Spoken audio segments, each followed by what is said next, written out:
Hi, I'm Alian, and I'm once again experimenting with microalgae.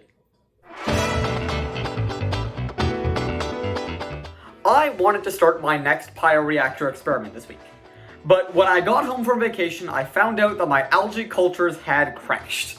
In other words, they were completely dead. And that's kind of just what happens when you work with bio stuff. Sometimes things just don't work perfectly. You're working with living organisms that are pretty volatile. And that's just how experiments go. So I had to restart my cultures, and that meant I had to delay starting my experiment. But that doesn't matter, because this week, I've got a bit of a different vlog than normal. It is time for another episode of me talking about bioreactors. My goal with all this experimentation has been to develop a bioreactor that is 10 times better and cheaper than anything we have today for algae, and potentially for other applications. Now, I've been learning as much as I can about bioreactors, and researching while doing all these experiments to figure out A, why bioreactors are inefficient right now, and B, what we can do to make them more efficient. So in the next 5 minutes, I want to take you through what I figured out and understood so far, and share with you my ideas and thoughts. And if you're an expert in algae in any way, please stick around because I want your thoughts at the end. Quick recap of what a bioreactor is. A bioreactor, or if you want to be really specific, a photobioreactor, is basically a big tank that you use to grow algae. It's full of nutrient-rich water, has access to light, and has access to carbon dioxide. And that's pretty much it. And those are pretty loose requirements. So bioreactors take a lot of different forms. There are two that are most common: open raceway ponds and closed tubular photobioreactors. Raceway ponds look like this. They're basically a big oval-shaped area about 10 to 20 centimeters deep and often very, very wide. The water inside has all the nutrients, air is supplied from the atmosphere, and the algae are nourished by sunlight. Tubular bioreactors look like this. Unlike raceway ponds, they're indoors and they're closed, and they're made up of these long, winding glass tubes with the nutrient-filled water inside. Carbon dioxide is often pumped in, and LEDs are used to give the algae the light they need. Now, there's two major differences between these two bioreactors.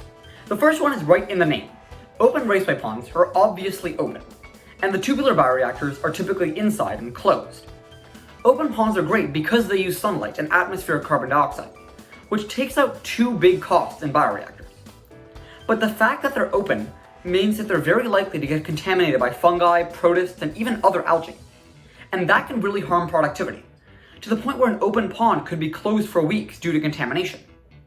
Closed bioreactors don't run that risk, but they also have to use LEDs instead of sunlight in most cases, and the tubes in question can be pretty expensive. So productivity increases in a closed bioreactor. But the ultimate question is that productivity worth it? A study a few years ago by the National Renewable Energy Lab in the US proved conclusively that actually, it's a big no.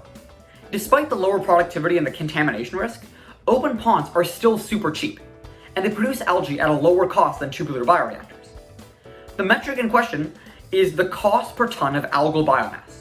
And for open ponds, the cost per ton was $494. And for tubular bioreactors, it was $636, more than $100 more. And in general, that study found that no technologically advanced bioreactor was able to compete with the open pond on the cost per ton. Yes, they did increase the amount of algae produced, but because they were too expensive to build in the first place, the cost per ton ended up being a lot more. That has been my first learning. The high-tech approach for bioreactors simply isn't working. We need to focus on optimizing low-tech bioreactors like open ponds. Quick aside, I know I'm missing a lot of other types of bioreactors like flat plate bioreactors, hanging bags, even one called the Christmas tree bioreactor.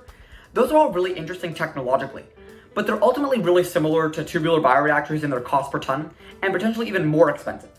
I've linked a study that looks at a few more closed bioreactors if you're curious though. So I've settled so far on trying to optimize open raceway ponds, and trying to bring down that cost per ton of algal biomass.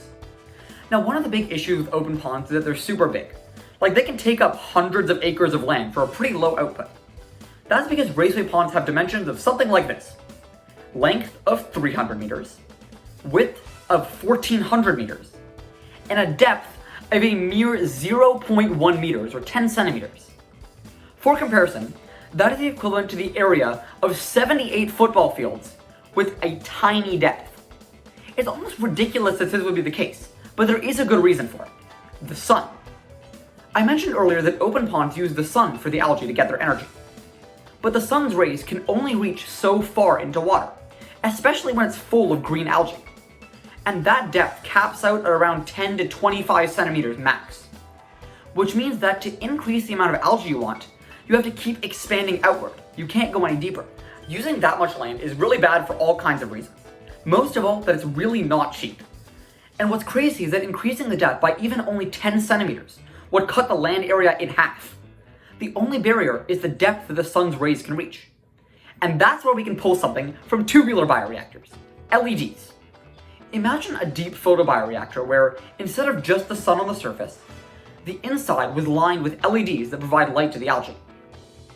That would solve the depth problem, because we'd no longer be relying on sunlight. And LEDs can be tuned to specific wavelengths that make the algae grow faster and be more productive. So not only would cost decrease by less land needed, the algae would be more productive, driving down the cost per ton of biomass. At least to me, and hopefully now to you, this whole concept sounds ideal. We know that open ponds are the cheapest type of bioreactors, and by deepening them and adding LEDs, they get even cheaper and reduce the amount of land they use. But for whatever reason, I can't find much evidence to support this idea. As far as I know, almost no one has tested out a deep pond bioreactor, with the exception of this one paper from a few years ago that brought the depth down to 1 meter. And they had pretty good results, although they were focusing more on how well the algae could treat water, not on the biomass they produced. But that paper did, however, give me the very helpful diagrams that you saw earlier. But outside of that, I can't find a single patent or paper using deep ponds. And that's the main reason why I'm making this vlog. I need your help. If you're an algae expert, then I'm sure you're familiar with the bioreactor design that I've been talking about this whole time. So please, tell me in the comments what you think about deep ponds, especially why they might or might not work. Honestly, I have no idea if I've stumbled on something huge, or there's a really big barrier to a deep pond being viable. I simply don't know, and I can't find much research. So I'm turning to the community of algae experts. If you have thoughts, please do share them, and thank you in advance. So that's all I've got for this week. Hope you enjoyed learning once again about the research I'm up to in the back end of my experiments and vlogs, and I'm pretty confident I'll be back to regular experiments next week. So if you enjoy this vlog and you want to see me actually work with algae, stay tuned because there is plenty of that coming. Now, as always, subscribe on YouTube, follow on LinkedIn, and I will see you in the next one.